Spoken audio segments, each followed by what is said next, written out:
Heck, I got 3 minutes, why not?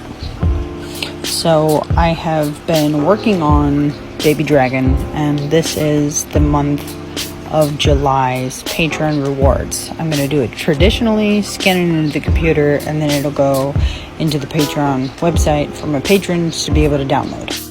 As I showed in my previous video that I did, I had been sketching out different ideas in my Elo sketchbook, and this is what I did a couple days at work. This is just a mock-up, so I'm really not worried about the coloring looking all scratchy and hedgy.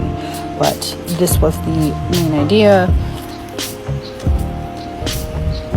the concept.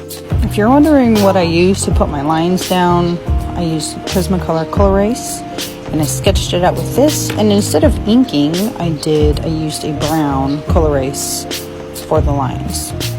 And I added a couple crystals, which I'm going to experiment in the coloring process. I have been wanting for the longest time to get these Faber-Castell Polychromos. These guys I have saved up for. So let's get going. So what I'm going to do is I'm going to start with this light color. And this one is, if you can read that, is a rose color. It's kind of a pinky color. And this is going to take a while because I'm using little circular motions. And then once we're all said and done, I'll layer color and we'll do a bunch of like shading techniques. But yeah, this process I'm hoping takes a few days instead of just a quick boom bam art project. And not many people know, but I use drawing books. I'm self-taught. I have not went to school for any of my art, and there's nothing wrong with that. So here I got the base color down, and the only thing I have left for this pink color that I've started to add is on each of these little like spine bits.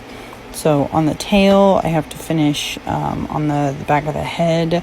The wings are actually going to be a slightly different color. The wings and the flesh in between here and on the head are all going to be the same color, and the underbelly is going to be a different color. So we are working away very slowly at this.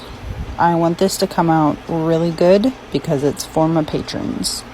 And if I'm honest, part of me like really wants to try to push hard with these polychromos, but the other part of me doesn't. I can always blend this out when I put the layers on there. So we're not going to worry about pressure right now. We're just going to make tiny little circles and fill in these spaces. Starting the underbelly. Stay tuned for the next update.